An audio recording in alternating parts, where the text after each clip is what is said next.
The religion of the future will be a cosmic religion. It should transcend personal God and avoid dogma and theology. Can you feel it? A sort of anticipation growing stronger and stronger?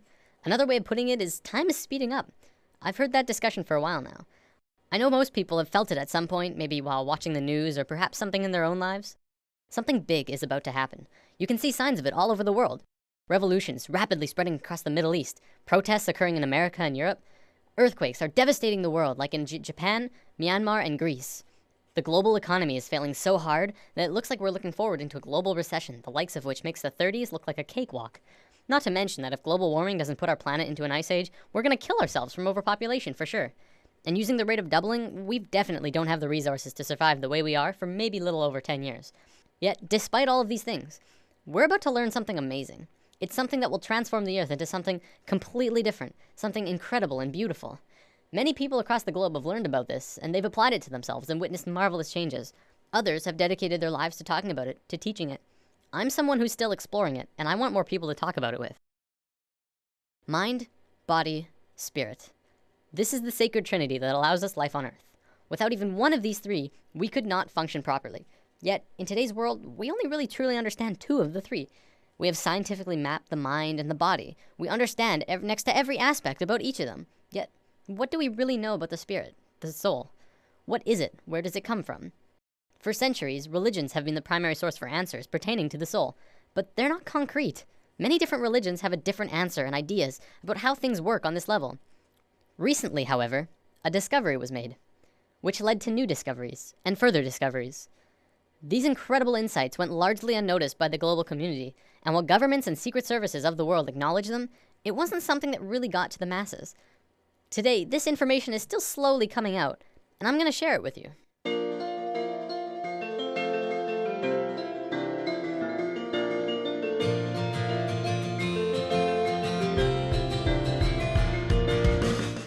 In the world of science, what do we really know about thoughts? We know we can measure them. By hooking up scanners, you can measure the frequency that are emitted when you think them. They're measurable, yet there isn't anywhere specific in the brain that holds them. Is it possible that you create your thoughts outside your mind? Maybe not. But is it possible that you create your thoughts into the external world from your mind?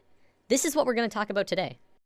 Have you ever had a moment where you knew exactly what someone else was going to say about 2 or 3 seconds before they even started talking? Do you have a shared connection between a loved one or a pet where you can always tell exactly how the other is feeling or what they're thinking of, even if they're not really around? Have you ever met someone that you really got bad vibes from and your intuition turned out right? We've all had experiences like these at least a few times, some many more than others. There are even a few people who can kind of tap into this experience quite easily. I believe one of the terms for it is psychic. Let's say for the sake of discussion that when you think of something, anything, it appears right in front of you. No, not physically, but let's say it appears in a different realm that's in and around all of us. We'll just assume for now that it's not something that we're consciously aware of, and it's something that we're going to discuss later on. For now, let's just call it the thought realm. When you're doing something, you start by thinking about it. Whether you're building a pool in your backyard or making a sandwich, you have to have thought of it first. Even the subconscious thoughts for things like walking and breathing. This shouldn't be anything new to us. We think of things before we do them, even if it's a split second before them. This is just how we function, and our physical actions match the thoughts that we've created. You might say that you move through your thoughts, turning non-physical ideas into physical actions. When an inventor gets an idea, this idea can quickly spread throughout all of his colleagues and friends. Ideas and thoughts are spreadable. Multiple people can hold on to the same idea at once, allowing them to grow and develop further. In this scenario, don't think of thoughts as separate, but as a whole that everyone is latching onto. Of course, because we can't physically see this realm of thoughts, we can't tell exactly what the original idea was, only the interpretation that they describe using functions like speech and body language, as well as our own intuition, which is how thoughts connect to each other. Because of this, we add a bit of our own creation to the mix, our own spice, while still working towards the same common goal. A social gathering is another good example of this at work too. People gathering together because they share the same ideas, thoughts, and emotions as the rest of the people there. An example could be a college course on architecture. People interested in architecture would attend the course because they share the same interest mentally. This shouldn't be anything mind-blowing. It's our day-to-day lives, just from a different perspective. Even if you're using something that someone else made, you're still creating this experience for yourself. You manifested that iPad or house or whatever into your experiences. So with thoughts connecting with other thoughts comes our first big realization. This new understanding of how intertwined we truly are, we are not only connected in the physical realm, but in a mental and spiritual way as well. Up until recently, humankind has always understood simply that they were connected only through their physical being. We assumed that the conscious experience, as well as all of the thinking, was totally 100% isolated from the rest of everyone else. The fact is, we're not. We are so connected with each other, it's almost impossible to believe. Think about almost every creature on Earth. What do we really know about the bond that connects them? Geese are able to travel long distances, switching who flies in front like clockwork. Many fish swim in large schools, and we know that they don't have a form of verbal communication. Our pets are able to communicate with each other without speaking. Yet, it's like they know what each other are feeling and connect in a very amazing personal way. Almost every observable creature on Earth has this connection with at least their own species, if not others. We as humans are the next step in life, but that doesn't mean we don't have this connection. What's to say we're not also connected to each other in this way? We've been out of touch with ourselves for an incredibly long time now, and we are growing increasingly disharmonic. Now, thoughts being created are just the tip of the iceberg. The real interesting part comes when you look at emotions. Emotions are much more powerful than thoughts. Emotions pull on you, they control your actions, they guide you throughout your life. It's not your thoughts that control where you sit in a class or on a bus, but it's if you like that girl or you think that guy smells. When a couple is together, it's their emotions that keep them tethered. Same with if they're fighting, it's their emotions that break them apart.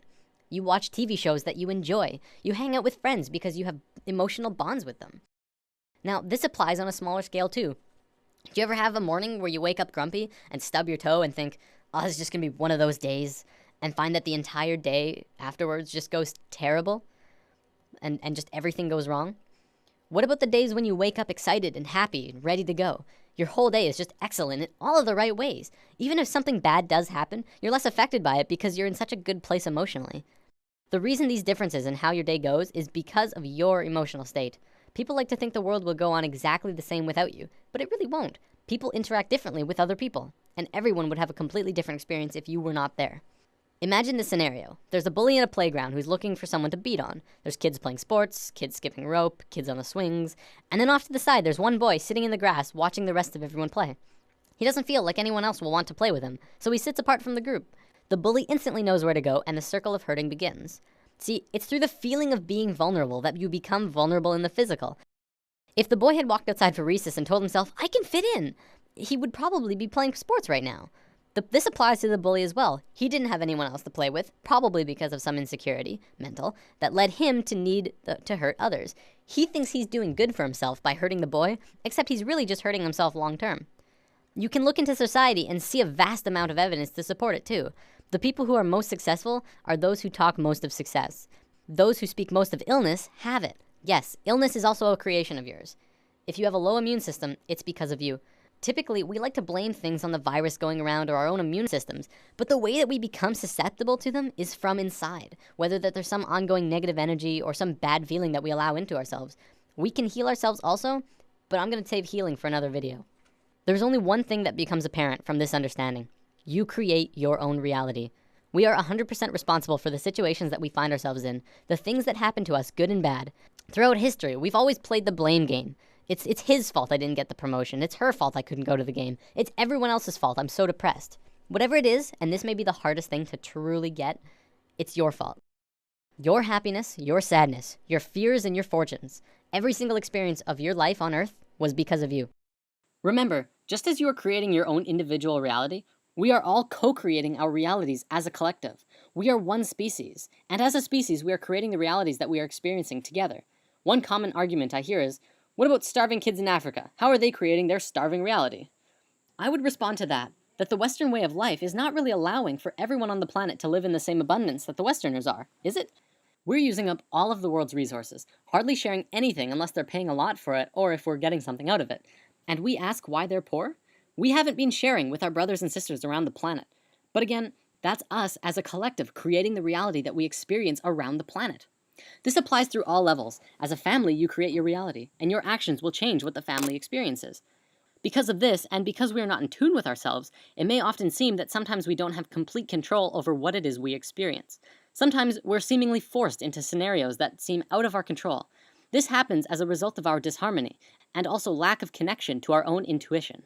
When we become more in tune with ourselves, we can feel out certain scenarios and decide if that's a path we want to take. Maybe I won't go down into the dark alley. Maybe it feels right to not take that job. Beyond that, once you have the experience that you feel is out of your control, now it's your turn to decide what you do next. You can allow the experience to get the best of you and drain your energy and move into a dense, unhappy place emotionally.